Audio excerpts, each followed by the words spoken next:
দিদুন নেই, দিদুন কলকাতা, দাদুন বেরিয়ে গেল, থাকলো পড়ে মা। এবার মাকে জ্বালিয়ে খাবো, খালি বায়না করবো। হ্যাঁ,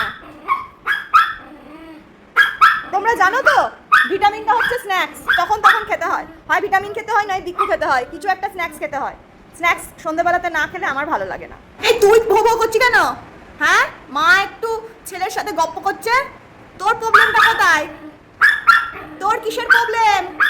এই খেকি, খেকি, হোয়াট ইজ দ্য প্রবলেম? খেকি রে, আমার খেকি কই? খেকি মা, আমার খেকি মা। দেখো কেমন তাকিয়ে থাকবে, দেখো। তুমি উপেক্ষা করতে পারবে না, কিন্তু সেটা হবে না, দিতে তোমাকে হবেই। দুটো বিকু দিলেই সব চুপ। ঠিক আছে চলো, দিচ্ছি, বিকু দিচ্ছি, চলো। ওরে বাবারে কি খুশি, কি খুশি, আমার সোনা বাবা হাসছে।